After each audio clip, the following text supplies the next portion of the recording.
This is To The Point, a Rhino experience. Voted one of the top home services marketing and operations podcasts.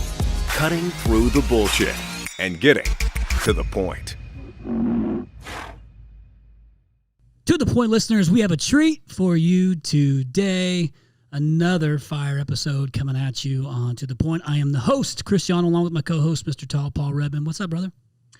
Hey, Chris. Not going to lie, man. Excited about today, but kind of confused. We've already had Travis Ringe on twice now, and I'm just not sure, what else he could possibly share of value or interest for our listeners. So I guess I'll just sit back and listen, kind of what I had to do last time he was on the show. But he brought his brother. Good to see him. But yeah, go ahead. I'm here if you have any questions. Yeah, easy for you to say. So I wondered if you were actually concerned because he's in here again, if this isn't like a segue into full-time co-host, because, I mean, these guys sold the company. Sold. They gone. A couple weeks ago, right? Yeah.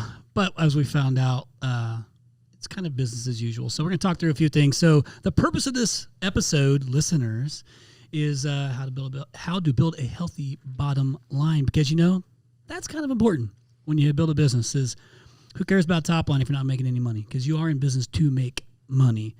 So let's get to it. And I want to do a quick introduction too. So Travis, thanks again for coming back in, my friend. Also with Tyler. Welcome, buddy. This is your first time here. Yeah, ever, even in the office. Yeah. I didn't even know if I was going to ever get invited. Well, blame your brother. Yeah. He's the asshole that didn't bring you on board. He specifically was like, nope, he out. So who's older? Tyler, me. Tyler. And who would win in a fight growing up? Tyler. Tyler. Was that pretty consistent, or did it change year to year? No, Tyler was a wrestler, so I never stood a chance. Okay, got it. Attaboy, you're a wrestler? So was I, man. Yeah, 103. I still wake up from those dreams wrestling. It's just So listen, okay, hang on a second. I need to have a little bit of wrestler talk. Anybody who's listening that's a wrestler knows what I'm about to say. I still check my weight. Every morning I still step on the scale. I know it sounds silly. I just want to see how much bigger I am today. I'm still only 155 pounds. Yeah. Last time I was wrestling is 133. So yeah, it took me till 40 or about 35 to hit that weight, I think, somewhere around there. I've just been naturally a big guy. I mean, I can't help it. It's just I'm huge. You're right. Well, listen, thanks, guys, for coming in. Paul, don't be stealing my questions, dude. I'm done, man. I'm just listening. Okay, good. Because I was going to ask him who would win in a fight, but if I had known that Tyler was a wrestler, done. I already know. Submission. So for those listening for the first time, Tyler and Travis Ringe are from Phoenix, Arizona. They own ProSkill services in Phoenix. We'll just say Phoenix. They're actually up in Anthem, which is where I live. So these guys are my neighbors. They're the ones that cause a ruckus in the neighborhood. That's why we get invited. That's right. Much. You're so close. It's perfect. And because of quarantine, we've had guests from all over asking to fly in and come and do the podcast live, which is pretty cool. But I'm like, sounds like a lot of work to come and shoot a podcast when we can just do it virtually. But I know we'll get to do more of those things. So I'm excited.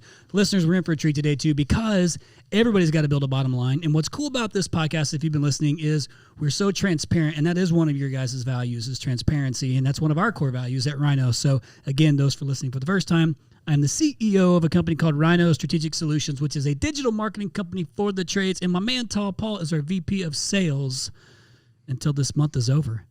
And then he's out. That's right. What's my title changing to? Customer service? I'm not telling you. Oh, okay. He's only out of that role. He's not out of the company. He did a good job last year. We're going to give him a little bump. I'd say that I did. I'm good with you can just call me Tall Paul. That's your title? I'm good with that. That's what I like. Did he build a healthy bottom line? He certainly did a great job of applying himself towards that, yes. But that's okay, because we're going to reduce his salary and his compensation to make it a little bit healthier. So no big deal, Paul. We got you. I'm a team player. Anything. So let's do this. Well, first off, guys, thanks for coming in. I want to ask a few questions just to let our listeners know a little bit about the Lord of the Ringies. So we're going to learn a bit about the brothers. I totally stole that from you guys, by the way. Yeah. So since Paul already stole my first question on who'd win in a fight, I'm going to go to the next one. Who's better looking? Our wives both think that This is not a The other one PC is. answer. This is a you know what you feel. Like you're like, it's me. I'm better looking. I'm better looking than Paul. Travis is better looking. Oh. Did you call Travis a pretty boy when you were growing up? No, he was he had a gold chain and a like zip up polo shirts and stuff. He was Oh, nice. Was it Pretty he gangster. was gangster before. Were you Kangal? Yeah, I shopped at K-Momo, you know. yeah.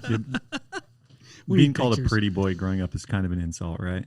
I had Wranglers. He had Jenkos. Got it. That actually makes a lot of sense. Yeah, It does. This is coming together quite nicely. Okay, so I don't want to ask you more questions like that. Okay, actually, now is it just you guys? Do you guys have siblings? Just us. you two? Yeah. So who's the favorite? Travis. No shit. I think our parents did a good job growing up. They distributed everything equally. Look at this guy. I So just good. I don't call every day. I call once a week, maybe once every other week. I think they have conversations every other day. Got it. Well, they do live with good me kid. in the winters, so Yeah. Well, that can be good and bad. I guess depends on how it goes. all right. Live-in sitters. Anyhow, moving on. So I know that I'm my mom's favorite.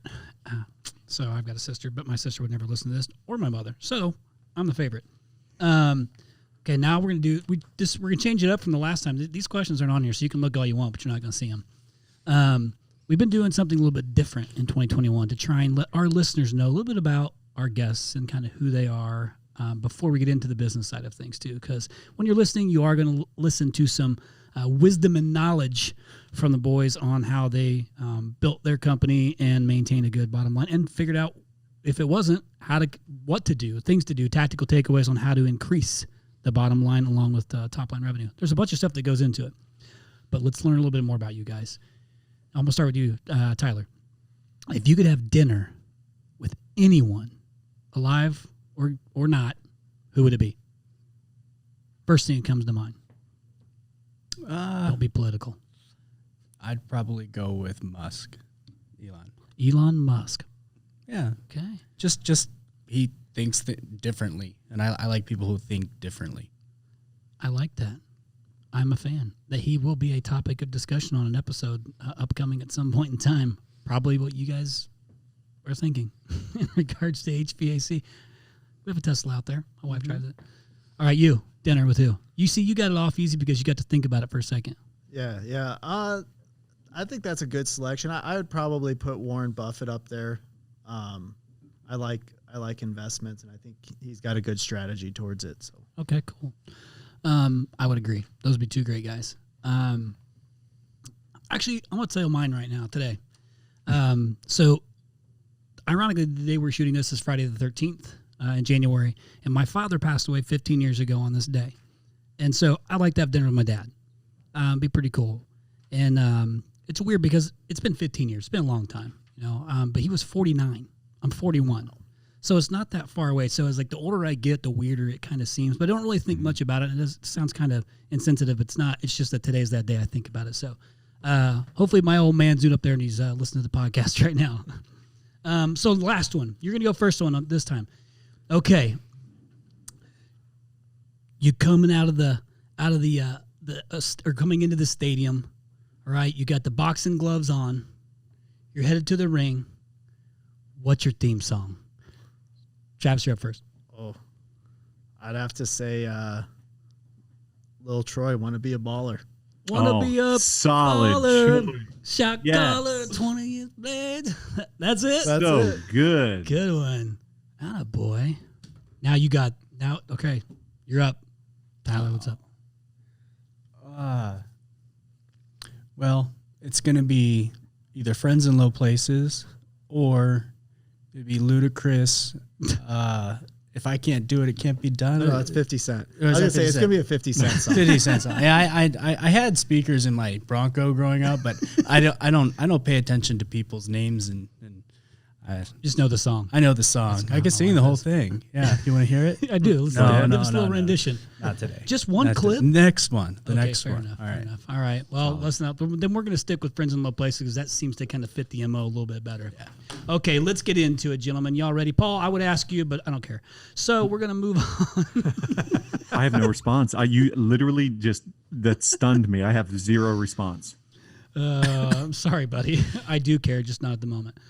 No, you don't. All right. So first off, guys, congrats on the end of the year. I know 2020 was a good year. 2020 was a crazy year for M&A, as we've talked about many, many times, mergers and acquisitions. And honestly, it's kind of starting off the same this year. From the conversations I've been in, I've been on like 3 private equity calls in like the last 2 weeks.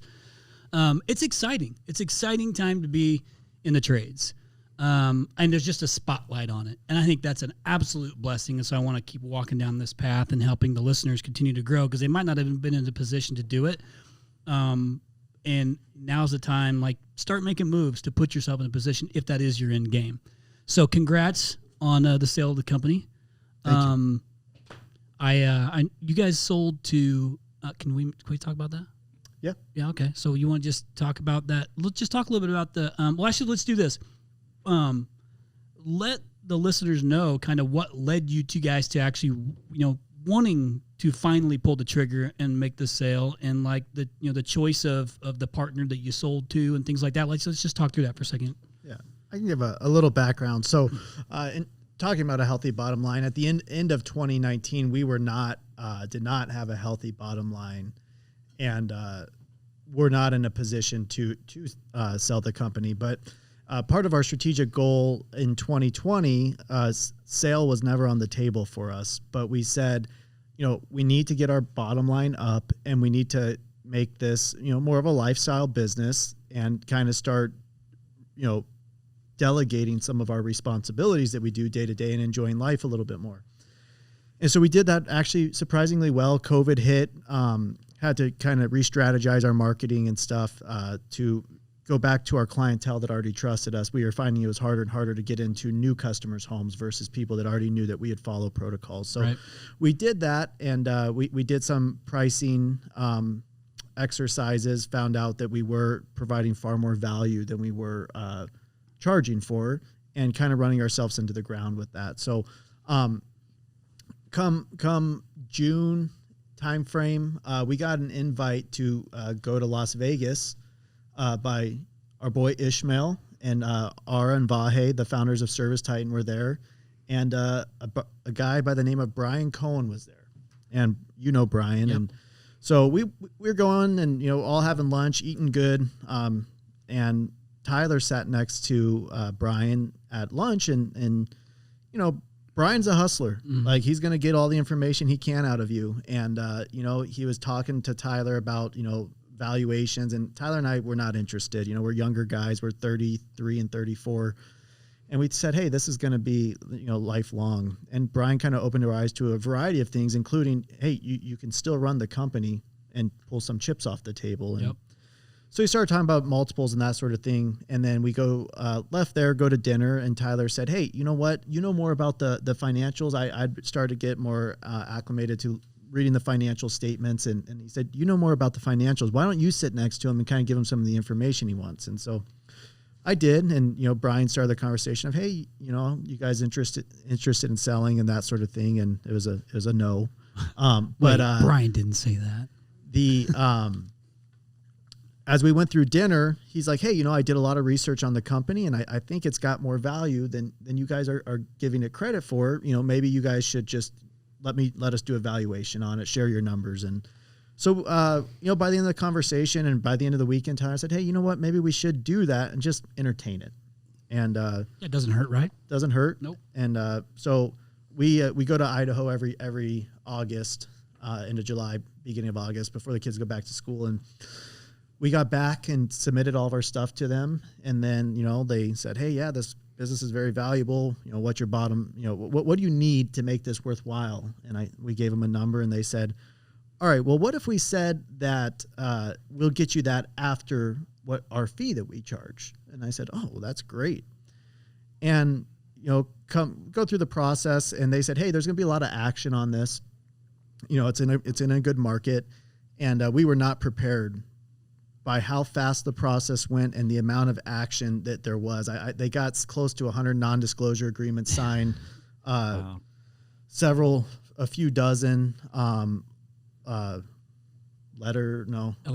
Well, and No. to add to that, they prefaced any offer that it needed to go to a certain multiple level. So a good broker is going to, set the expectation so you're not sitting down with a bunch of people who want to give you 3 times. Yeah. Yeah, right.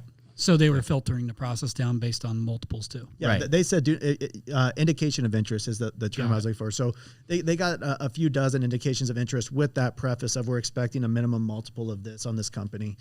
And they ended up scheduling, I believe, 12 on-site management meetings that all lasted, between 2 and 5 hours, several dinners for 2 weeks. I think I gained about 70 pounds. This is just the advising firm? Well, this is, yeah. So our broker just did a phenomenal job and got all this action. So it literally went from submitting stuff and doing that to on November. So we did 2 weeks of management meetings, signed a letter of intent at the end of those 2 weeks. And that was on November 11th. And on December 7th, we closed. So we had a, just under 30-day close. Due diligence. Yeah. Wow. Yeah. So, which was part of our strategy. We wanted to be taxed in this, 2020's tax year. Yeah. We didn't want any risk rolling over to the next year. So, I get it. Yeah. And one of the cool things is that we learned a lot about our company through the process. I think that was an added benefit. But, we got to partner with, arguably the company we most respected in the industry. And I think we were just giddy when we saw their letterhead come across with an offer. And we're like, these guys out of everyone is, someone that we have the opportunity that we've emulated things they do. And the company is Service Champions, and Leland Smith, is I'd say the brainchild behind it. Frank DeMarco is his COO, but just processes that we really respect. We respect their dedication to customer service and how thorough they are on everything. And we emulated a lot of those things. So we are their first purchase outside of California. Yep. And so that it's nothing, we'll get into it, but nothing's really changed. They let us run our company. They trust us to run our company. And we'll implement more and more with them and learn more and more from them. But we're really excited to be able to team up with them and really take, what we consider to be very good customer service and very good processes and really elevate them even higher. Yeah. And Paul, Leland, right? I do, yeah. And Frank. Yep. And Frank. Yep. Very good people. So I have so many questions, Chris. Hang on a second, Tyler. I know it's hard for you to see across the table, but I know Tyler's about to say something. I was just going to say one point into what Travis is saying is the reason why that transition went so well is because we were building that lifestyle type business where we didn't have to be involved in every single decision that happened. And so even prior to sitting down, with Brian back in June, we had already gotten to the point where a lot of our decision-making practices were, what are we going to do that's new? Everything that's existing is already being handled by management. So, right now, while Travis and I aren't in every single meeting, our, general manager, our, purchasing manager, our shop manager, our marketing manager, all these people are in 2 or 3 meetings a week.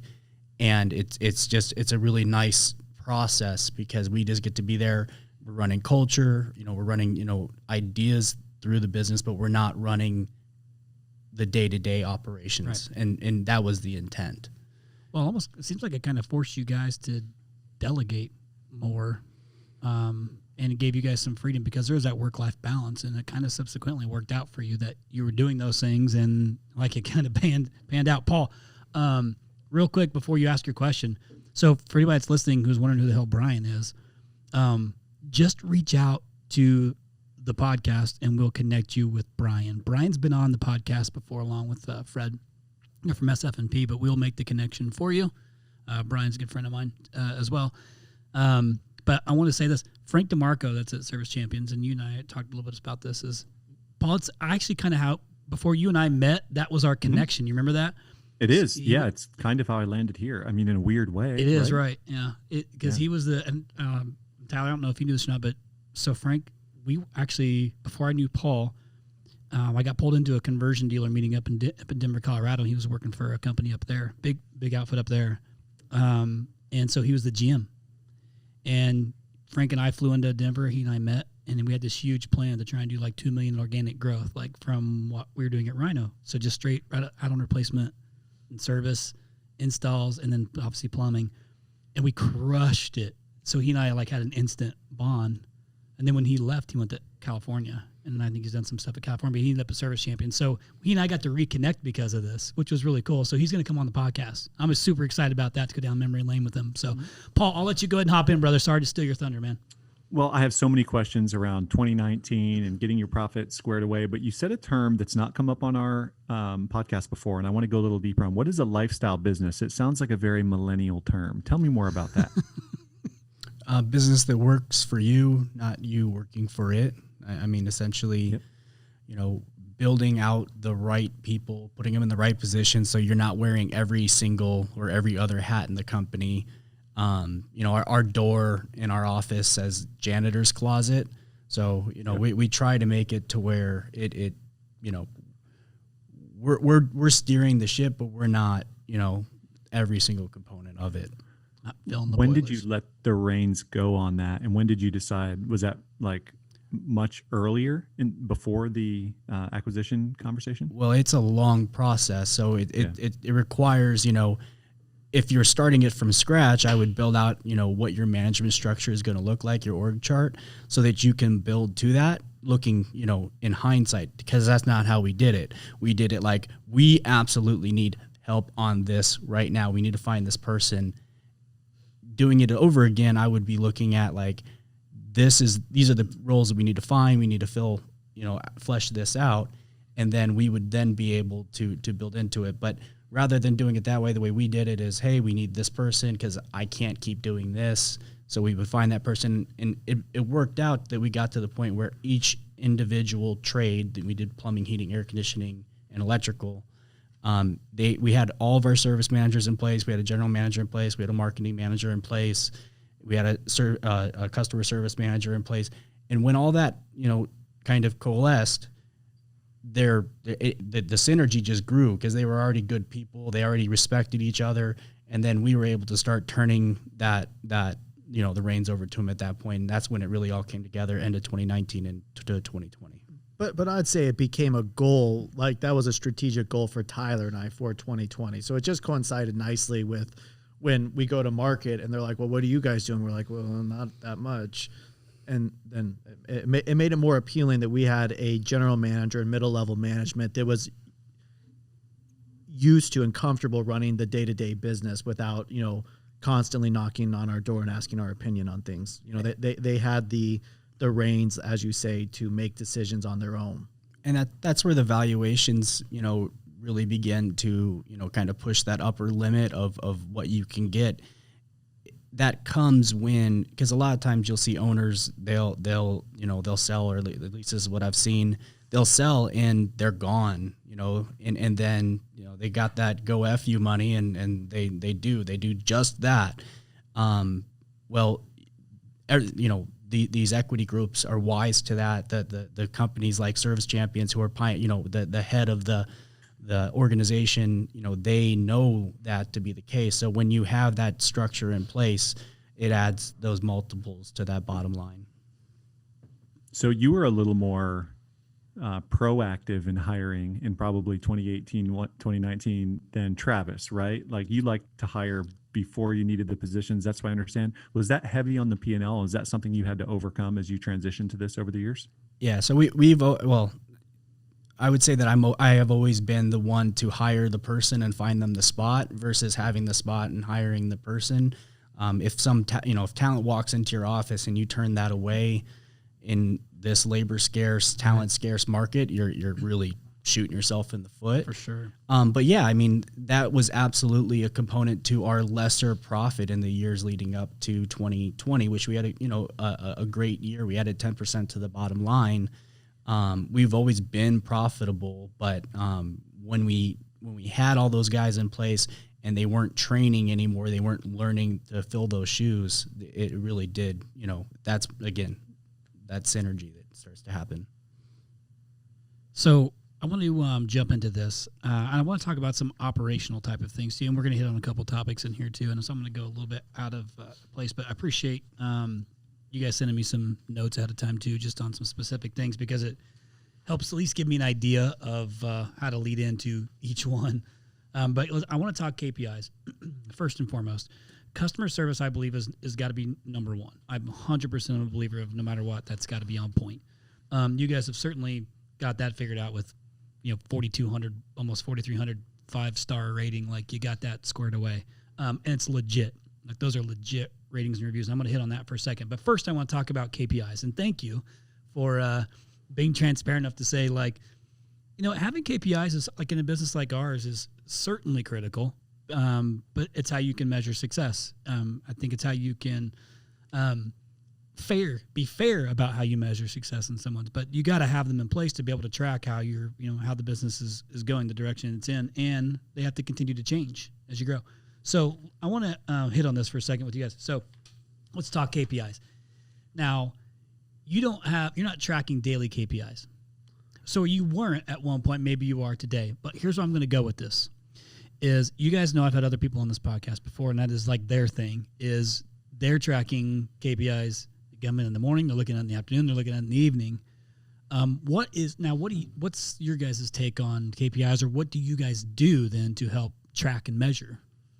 Well, I think KPIs are really important. But yeah, we don't track KPIs right now. I mean, it's one of the things that I wish we did a lot better, that we're looking forward to the partnership helping us with Service Champions. But there's a couple components to it. Your data has to be accurate. And if you're not looking at accurate data, I mean, you can talk to all these different owners. They'll all give you different numbers, but we're all talking about totally different things. They're not measured the same, even when it comes down to gross profit and what you keep above the line versus below the line. Unless you have the exact same setup, you can't really talk educatedly to each other about it. Apples to apples, right? Yeah. But I mean, Tyler and I, we would get our profit and loss each month. And that, hey, if there was money, we made money on the bottom line. We were happy as long as our customers were happy. We got good reviews, and the consumer sentiment towards us was that, like, hey, these are good guys. This is our go-to company. And our morale in the company was good. So we really based it more off of, I guess, our feelings of how it was going, because of how we're pretty firm believers that if our team members are happy, that our customers will be happy. And so that was kind of always what we used to judge where we are at, is we made money, customers are happy, team's happy, we're doing good. But going more, that's also cost us in a lot of places. Sure. That we could have, created efficiencies or trimmed fat, things of that nature. And, we one of the exercises we did just on insurance, we saved, 6 figures. As we started to look at our cost in comparison to others. And so, yeah, I think they're important. I mean, obviously you're not tracking insurance day to day, but, as you can get into those sales metrics and stuff, I think it definitely could have optimized our company, taken it to another level. But that's not what got us here. So, well, what's crazy about that is you still got to where you guys got without doing that much. Like, we are data nerds here, right? So we're tracking everything because it is very much more, it's a different type of deal, but it's measures, everything's measurable. But if you could have, I still 100% am on board with you on customer service, employee satisfaction. Employees, you take care of your employees, they take care of the customers, and things will go really, really well. I'm a huge fan of that. Now that you'll be able to apply both, imagine how exceptional this thing can actually be. Like, that second bite should be pretty sweet. Implementing the two things together. Yeah, I think that you have to run them like that, though. You have to have both of them. If you have a team that's run entirely on KPIs, it probably doesn't have very much culture going on. You're probably rewarding sometimes the technicians that maybe hit the highest numbers but have the least customer satisfaction. Like, it's hard to judge that just simply with reviews and just simply with like thumbs up, thumbs down rating like that. Sometimes there's intangibles there that you can't really feel or see without actually being in the mix of your team and kind of knowing the feeling the pulse of the company, which is how we ran it. It was a lot of feeling. On the other hand, without the KPIs, like Travis said, there's definitely, marks where we missed inefficiency. There's marks where we could have, foresaw a hiring issue and needed to hire sooner rather than, hiring later. And that's all stuff that we're starting to get, geared up on now. Like we have air or furnace tune-ups booked into February. And then right after that, we've got air conditioning tune-ups booked into June. And it's because, we're just realizing how fast our service agreement business is growing. And now that we see that, we're using that to forecast our technician, need. And we just didn't used to do that. Paul, you got something? Yeah, when I'm curious about the process of the broker helping you kind of evaluate your business, were there any insecurities around like what they would find out when they came in and really pop the hood and take a look at how you guys have built this thing from, you guys in a truck to where it is now? I mean, there's always, I think everyone's always a little hesitant to let anyone peek behind the curtain, but look, we have no skeletons in the closet. I mean, we weren't worried about that, but at the same time, we were very fortunate that, Tyler's wife ran our books from day one because she had some experience in that, but she's certainly not a CPA. We had things in our books that weren't GAAP compliant. And so, what I would say to that is I wasn't as worried about the brokerage as I was potential buyers looking at those things. The one thing I'll definitely give SF&P and their team credit on is that they've got a guy there, Darcy, and I grew to just love the guy because he did quality of earnings basically for us. And he went through our books because he used to be on the purchase side and knew exactly what the purchasers would be looking at in our books. And he built out scenarios for all of them. And so when a buyer would come in and say, hey, you guys aren't doing your accruals correctly on this, he'd be like, oh, you're right. It's actually, if you look in the data room, we've already built out the scenario for that. It explains everything. And you're not going to get that with a regular broker. I mean, right. It was like they were such a support system for us, not knowing what the process would be. And then, answering questions for us. They were on every call and every meeting. And if Darcy knew kind of the limits of what we knew, and he would know if we couldn't answer that question, and he would jump and say, hey, you know what? Let me answer that question for them. This is what's going on. And so that was really cool. And once I met Darcy and we went through everything, I was a lot more comfortable getting on any call with anybody that we could hold our own. So. Yeah. And I would say that looking back, if you weren't going to market with a broker that had, that sophisticated, side, I would be terrified to let people look. Sure. And so that, had I gone to market and represented myself, or had someone who was just a traditional business broker that wasn't, really trade specific, we would have easily taken 4 turns off the table. So I mean, their fee and everything that goes along with it is, I mean, it's not of value. It's free money. So I don't know why you wouldn't take it. Yeah. Now, from what I understand, you guys doubled your net profit from 2019 to 2020. Is that about accurate? A little more than double. Yeah. We were at about 7.5% when we ended 2019, and we did, right at about 17 for 16.5 for or 2019, 2020, we did like 16.5. So nice. So when you look back on that, what were the main levers that had the most impact? I mean, obviously you're shopping and saving and cutting expenses, but what were the levers that really made things move so quickly for you?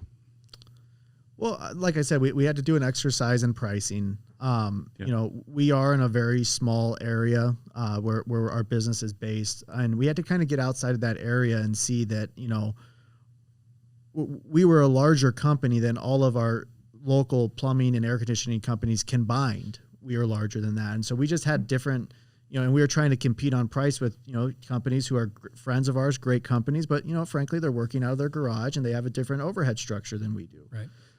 But we also knew that we provided far more value than some of them, are just down to availability of a technician to get out right away.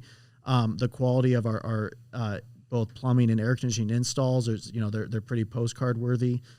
So we had to do that exercise and realize, and almost roll the dice and say, hey, this is what it costs to run our business if we want, a 15% net profit. And that's what we priced it for. And fortunately, we got some efficiencies out of it too. And with those efficiencies, we brought it up even a little bit more. But the biggest takeaway from it, because I'm a very anxiety ridden person, and Tyler's not so much, and Tyler went in one day and just adjusted the pricing. He's like, yeah, it is what it is. Like consequence. Yeah, we can't go out of business, and our customers love us, so we may lose some, but we have to understand that it's something we have to do if we want the business to be able to grow and our team to be able to be taken care of. We never changed our pricing after we added 401ks, additional vacation days, insurance benefits. Like, we were still running the same pricing as when we were working out of a garage. So yeah, we did that and gained some efficiencies. And you know what? I would say that we actually have a better customer base now, a more loyal customer base, signing up for memberships like crazy. People like the work that we're doing. And so I think overall it was actually better for us in the long run, better for our customers. There's never a hesitation now. If there's a warranty issue, it's our issue. We're taking care of it. They never have to second guess it. I wish our listeners could see Tyler's body language as Travis was talking about going in and like doing an instant price increase. He didn't move. He was stone cold. Like, yeah, that's what I did. I raised all the price, doubled our profit. Yeah. So talk to me about when you did raise the price. One, were there unintended, obviously there was positive unintended consequences, but what was that like on your staff, on your technicians, on your sales guys? Like, how did they respond to that? I would say it was a relief. I think for so long, we preached this like high quality customer service first, all of that was driven into them at every single meeting. In fact, my brother's canned story is that, what do I talk about when we have a company meeting? And everyone looks around and he's like, customer service. That's all I talk about. I don't talk about, product. I don't talk about, issues. I talk about customer service. So that is, so to go back to the price increase. So the technicians, they were thrilled. They knew that they were delivering a higher value, a higher quality product to the customer than what we were charging for. Yep. And, some of that was from guys who came from other companies. Some of that was just, customers over and over again have told us, oh, that's it? Oh, that's the installed price? Oh, okay. Well, when you get that, and then if you go through and read our Google reviews, great value, great value, great value, great value. I mean, every single one of them. Now we get a lot of great value still, and fantastic price, which we're happy with that. We want to be a good value. That's important to us at our core. But it used to be they were the cheapest out of 17 bids, and that's not good. Yeah. Right. We want to be the best value, not the cheapest, right? So sure helps the bottom line. And yeah, like Tyler said, I think the team overall, especially the sales team, they really, it was almost offensive to them, the quality of work we did versus what they charged for it. They just were like, over and over again, they'd say, this isn't enough. We're closing too high of a percentage, and like there's room to move these prices, and even customers are telling us that. And so, there wasn't really unintended consequences. I mean, here or there, you get, you're always going to get the, 3 years ago it was this price when you did similar work, right. And it's like, well, it was, but anyone who is, in this business can attest, and we all say the same thing, that they weren't our customer at that point. Right. If they were just wanting the cheapest price, then we're no longer a good fit, even if we were at one time. Right. You guys, so I'll brag on you for a minute. For the listeners, I reached out to these guys to take care of my wife's mother, her place. And I don't remember what it was, but we were going to do a change out, and then I decided that we're going to sell this place. And so we were going to make it, they had to order a part or something. So you couldn't fix it right then that day. But the cool thing was, as a technician goes to wherever and picks up a couple of heaters, because even though we're in Phoenix, Arizona, it was cold. It was like getting cold at night. So they went and picked up a couple of heaters and then dropped them off there, so that way that she had something. And those little things, like, I could have went and done it.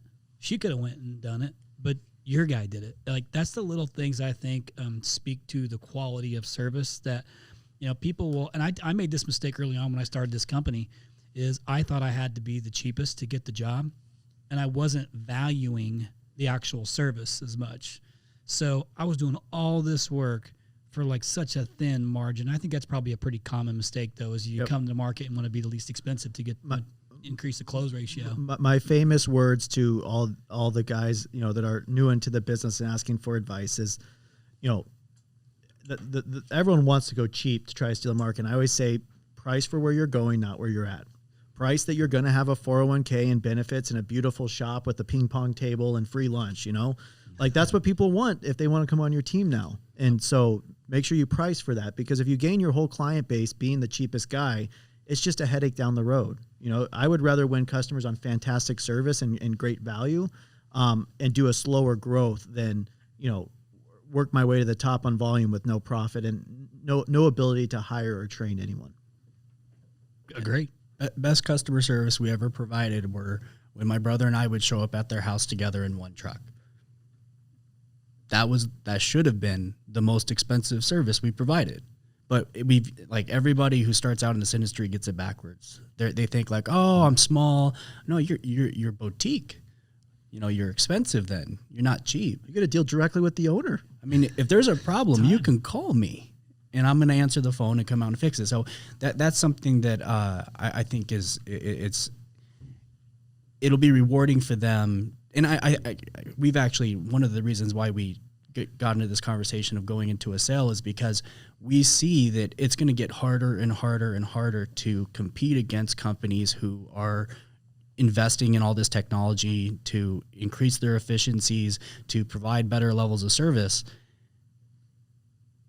If you're going to start up a company, it may not scale fast. So you better make sure that you're doing it for the right reasons, which means that you are providing a premium service and you're doing it yourself, and make sure that you're doing it in a way that is profitable. Don't sit there and try to grow a 40 truck company on no dollars and cents. We have a great friend up in the North Valley.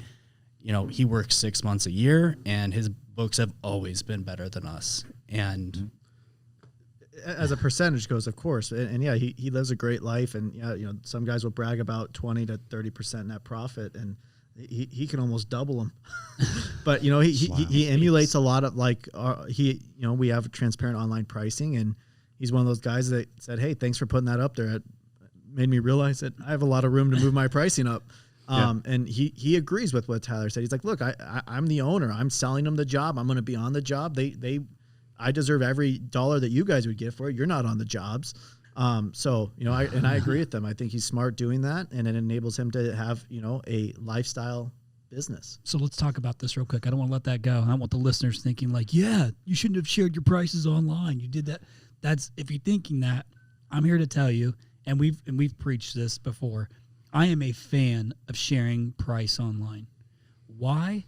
Because every time we've done it with a customer of ours, no matter where you're at in the United States of America, Canada, doesn't matter, you gain far more, I believe, based on the data I've seen, that you gain far more than you lose by sharing your price. Because if somebody calls you and says, "Hey man, what's my cost? So I got to send somebody out there to be able," if you don't even give a ballpark, how much did you lose? You don't even know how much you lost, because some people now, especially because speed is an absolute necessity, that's why cell phones have really taken off, is people don't even want to talk to you. Like they wanted to see let me see what's on here. And then I'm like, you guys, I remember I made a critical mistake a few years back. You guys sent out a direct mail piece with water softeners on it, like a water softener offer. And I was going to the gym right next to the other guy. And so Anna's like, "Hey, let's just do this ProSkill." Well, I can't remember what it was, but I never had to fill the water softener or something like that again. I can't remember what the heck it was. Anyway, there's some sort of offer you guys put out that I didn't choose, 3 years ago. I still hear about it today. So when ProSkill comes up, she reminds me that I still chose the other guy, and I realized I made a bad decision because I went on price, and it actually has been a pain in the ass. I think that decision. I think that to talk about that, if you're going to put a price out there, don't put a low price out and don't put a high price out. Put a price that has a defined scope of work that you can stand behind at that price. That's really the key, because people have been putting out prices forever. But what does that come with? So the way we like to differentiate ourselves is we're not only going to give you a price, we're going to educate you on why that price is fair, and that's going to be based upon a scope of work. And if you compare apples to apples with this scope of work, with this equipment, and with a company that's of an equal reputation, we're going to be very similar in price, or we're going to be a better price. So it's not that price isn't, because people can say all day long, oh well, if you're not closing, it's because you're not selling the value. But consumers have a limit. They're like, at some point they see, and they're going to get those multiple estimates, and price does come into it. No matter how much they want to use you, we've had good customers not use us because they wanted a lower price and we wouldn't move. 5+ year customers that were members. But what I would say about online pricing is, what would you pay for trust? Because that's basically what you're getting. That you get instant trust from consumers, even if they don't use you, that says, well, they're obviously pretty honest. I mean, look at their reputation, and they put their price right here so I can see it. So the price that we put on our website is the price they pay. Luckily we have a lot of kind of cookie cutter installs that are very similar, but there's some areas we don't. But as Tyler said, it's a predefined scope of work, and it says right on there, if it's outside of this scope of work, such as, upsizing, ducting, all the different things that can come into it, then there's additional charge. But based on this scope, this is your price. Got it. And it's always worked well for us. And you know what? When it gets on Nextdoor or Facebook and someone says, hey, I want to get a price on a new air conditioner, we get a lot of shout outs of, hey, why don't you just jump on ProSkill's website? They have all their pricing right there. And then we get the 70 other people that we did installs for, said, yeah, it was the same price as they said on their website. They did a great job. Very happy with their new Train unit. Right. Look at you slipping that in there. Kyle, edit that out. Kidding. We do not have advertisers on this program. So outside of the P&L, what do you think the other drivers were that drove your valuation and drove all the offers you were getting that maybe can't be measured? Ooh, reputation. It's definitely people. Everyone we had a management meeting with was very interested in the reputation and the process we used to get it. Like Tyler had mentioned, the middle level management team being fully bought in to the vision was key. Give a shout out to our boy Evan, who is 18 or 19, recently graduated high school, started with us when he was just graduating, and our shop is immaculate, and everything's bar coded, and it has a place, and we don't sit on slow moving or unused inventory. So people would walk through the shop and always comment on, man, this is a really clean, organized shop. So I think just the whole process, and then market does play a role, and luckily Phoenix is a great market to be in. So I would say one of the things that was of interest or of note was, because we were a very strongly reputation based growth company, we grew 30% year over year for 11 years. I think 1 year we grew 64%. We did it with a 3 or 4% marketing budget. So we didn't spend a lot of money to grow fast. We grew fast, and it was all growth through referral, which I think, I think that's pretty clearly highly valuable. Yep. It's the least expensive and the hardest. Yep. That's right. There's no way to fake it. That's what we were good at, because we didn't like to spend money. Still don't. I drove my 2012 Tahoe here, which is my daily driver, and it's got 140,000 miles on it, and I will continue to drive that. I mean, you can afford the 2021, right? Yeah, I could. My wife's got a nice car. I just take that thing to 300,000 miles. That's awesome. You're probably pulling a $500,000 boat with it, but that's okay. We don't talk about joking. The boat. This is not a time to talk about boats. I think it is. Actually, you guys brought something up. I want to talk about it. And I'm curious, actually, in your conversations, one, it's cool that you had that many people throwing out, or wanting to get involved in the potential purchase. That's got to feel really good, first off.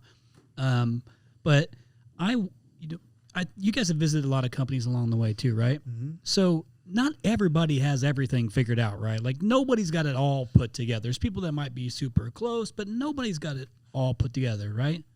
That's you realize that real quick. I mean, you can listen to people, on groups, and you look at them and kind of almost with an affinity of like, man, I wish I had it all put together like that guy.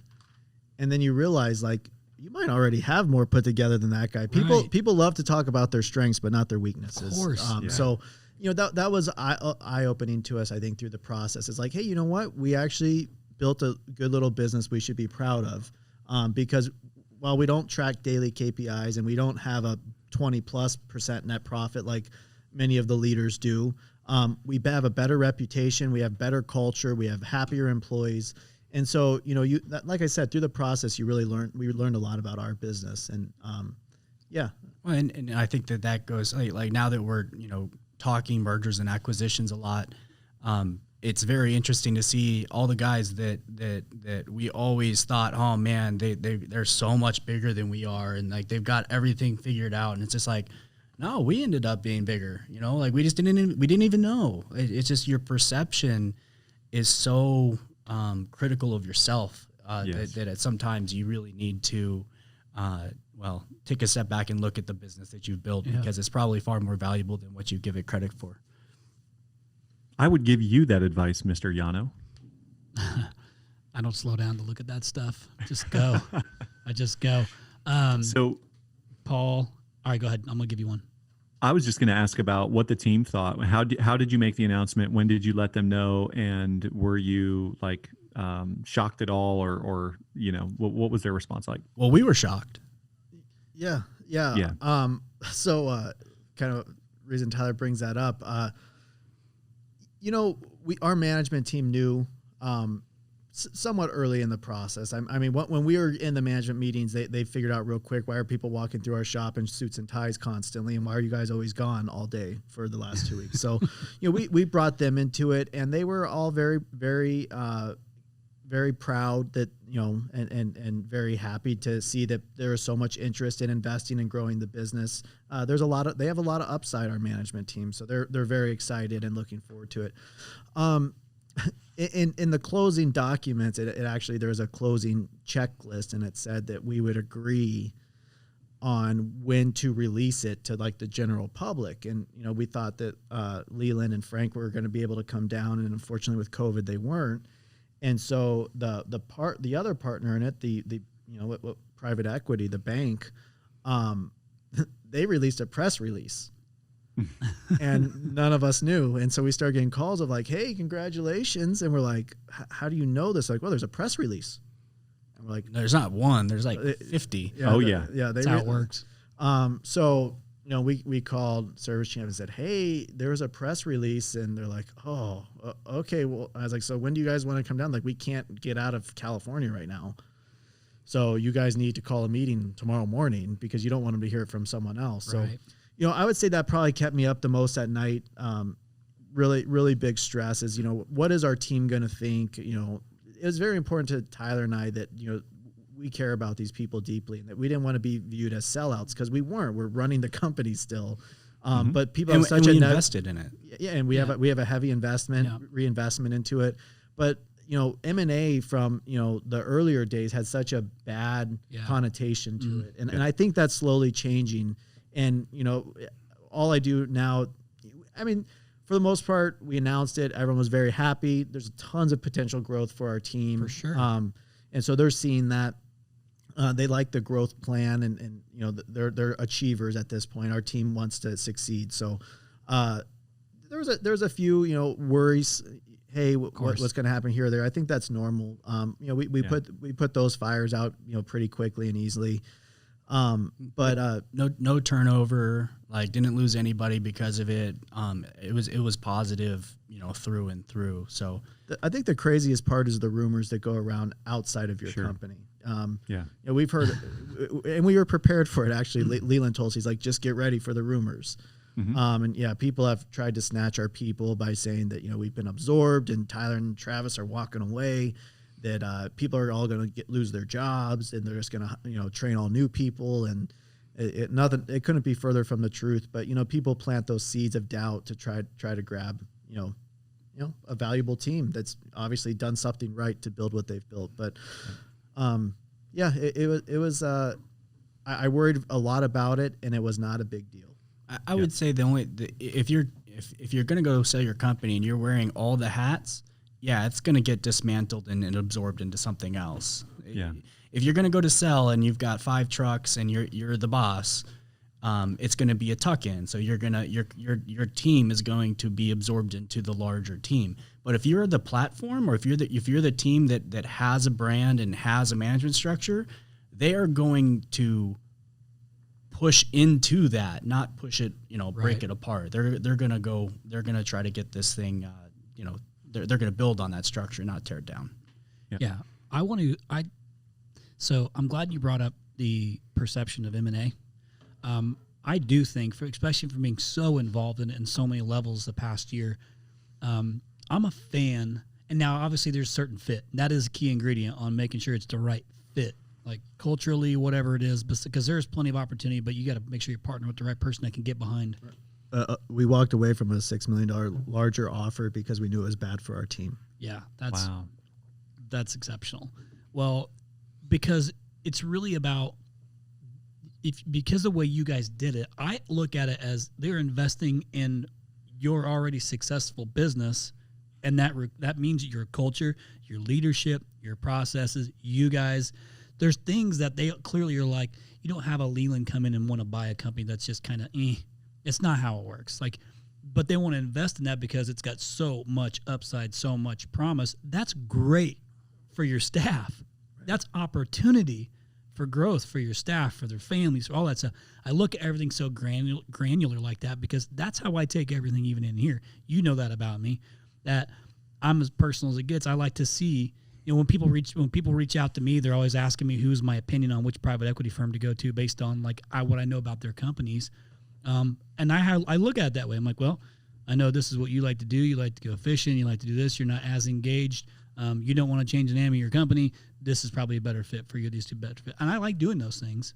But what I care about is there's a lot of people, human beings, that are relying on that decision to be really good, to move themselves forward. So I think it's gotten better. And I'm glad to hear you say that. And I'm super happy for you guys too. And for the sake of time, I think we're about close to an hour into the podcast. A few more things I want to hit on. Paul, do you have something you want to bring up before I go into any closing? No, I was going to ask what it's like having a new partner now. Like, what different expectations are on you? I mean, yesterday you were on a job site, so you're just doing your thing. But is there, what has changed in that perspective? Yeah, I mean, I tell my team all the time, where are they at? Where are they at? I haven't seen them. That they trust us to run the business, and we'll implement with them and continue to be more and more involved with them as time goes on. But they're busy right now. They've acquired 7 other companies in the fourth quarter, I think, of last year. We're the last one, and we're the furthest away. So the only other thing, my closing statement, because I know we're cutting short on time.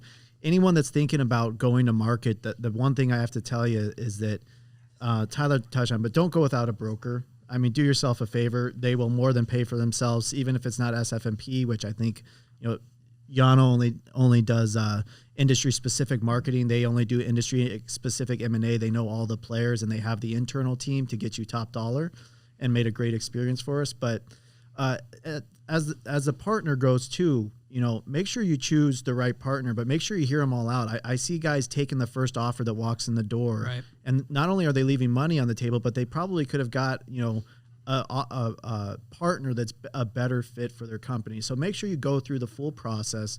Make sure you interview all the different companies and choose the one that's best not only for you but for your team as well. Well said. Right. I don't know about you guys, but I'd be interested to hear your gut on. I legit think 2021 is going to be more of the same of 2020. The only difference is let's hope that this tax change doesn't get implemented until later on, like something, I don't know.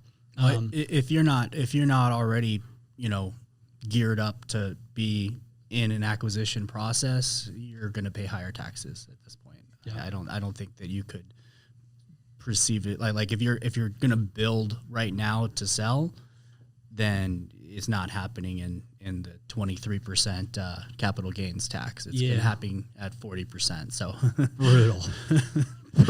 Yeah.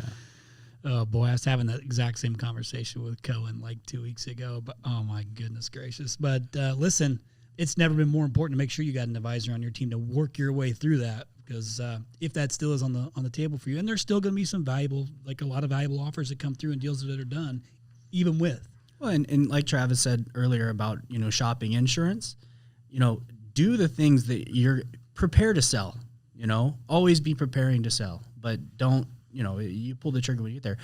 We saved $100,000, $106,000 on our insurance thing. That, even just at a 10-time multiplier, that was $1 million decision just to shop our insurance. So don't look at it like, even if it's 20,000, if you're talking in multiples, that's 200,000, so Yep. every single dollar that you can do and become more efficient. We started looking at everything. It was 10 times more expensive, and it really reeled stuff in for us. Yeah. If there was one thing you guys could have done better with marketing, what would it have been? I could not have laid this up better for you. I want to hear it. Yeah. Come on, okay? No. I can give you I know the answer you're looking for. I can, and it actually coincides nicely with ours. So we Don't feed the animals. we've had a marketing person in house for a long time, but choosing the right marketing partner, we could have exploded, and we know that now looking back. So I think similar to choosing the right partner to sell your business to, the right partner that will help you and buy in and listen to every single phone call. I can't put the value on when I sat in Chris's office and I sat there and saw that they listened to every phone call, short key it into the system, and how much you can gain. If you don't sit in your dispatch office and hear how they're dispatching calls, you'll be disappointed when you do. 100%. You will be disappointed when you do. That was a very good PC answer. Appreciate that. You're welcome. Yeah, that was on the fly. Good. I'm impressed. It really was. And it was true. Yeah, absolutely. Hey, Paul, any closing remarks? You don't ask another long-winded question either, because we're at the tail end of this thing. I will not. I'm backing away from the mic, and I'm going to let the real hosts close this out. The real hosts. Well, guys, we appreciate you so much. Thanks for coming in. Thanks for giving us your time, even though you showed up just a little bit late. We all know that this was Tyler's fault. No? Yeah, if I had the Lambo, it would have been different. But Could have got here faster. yeah, Get time to upgrade.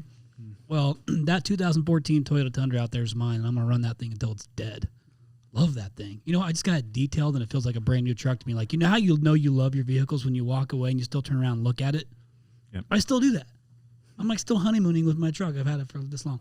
Anyhow, nothing to do with this. I just drug out the ending, and I apologize. Guys, I appreciate you coming in here. Again, congratulations on the success. I'm excited to see what the second half of this looks like for you. One, I'm grateful for our friendship, and I'm excited to see what's next for you boys.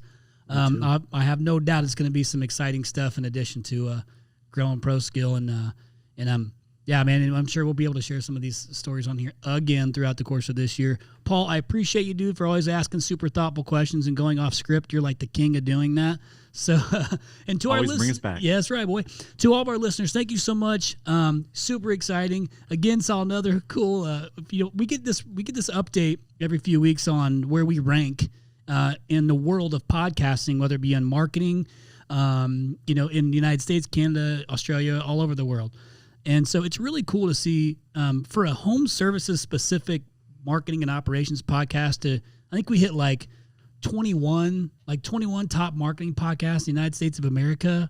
Was that what it was? Was it 21? Yeah. I mean, that's pretty exceptional because we're trade specific. So like that's in all of marketing. That was a pretty cool moment. But it's because of you, our listeners, and because of our guests that we have on there dropping some knowledge bombs and helping our listeners move their businesses forward. That's what it's all about. So super grateful for you guys. I want to highlight one real quick from, and I can't, Paul, you might remember his name. It was from D. Millions. And his title of his was Batman and Robin. Do you remember this one? Oh, yeah. So his review said, I really love the podcast. I have about 6 small business and marketing podcasts that are in consistent rotation.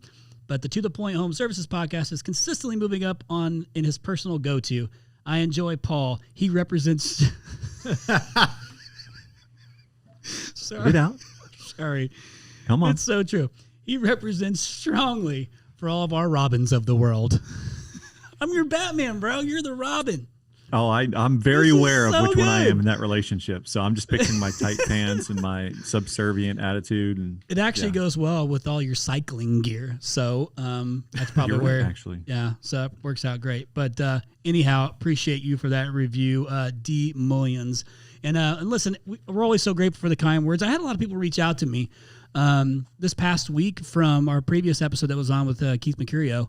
I just met him recently, but I learned how much crossover we had. That dude's a stud. Smart, and very. He's the epitome of what I want to be as a human. Yeah, he's Pretty much. he's a good dude. I tried to call him humble like 5 times, and he's like, "I'm not humble." He was like disagreed with me. I'm like, "Yeah, you're humble." But anyhow, we love hearing all your feedback. So please do it more, and please leave us more reviews and share this stuff and subscribe. Actually, the beginning of this year, podcast land has like blown up. So we're seeing a monster number of downloads coming through. It's so cool. It feels so good to do those things. So you guys are going to be heard by tens of thousands of people. So listen, if you like to leave a review, you can actually go to the to our website, go to the Apple podcast page and leave a review there. Again, the feedback means so much to us. It actually vindicates why we do this whole thing in the first place. So we appreciate you so much. Until the next time, we'll see you later.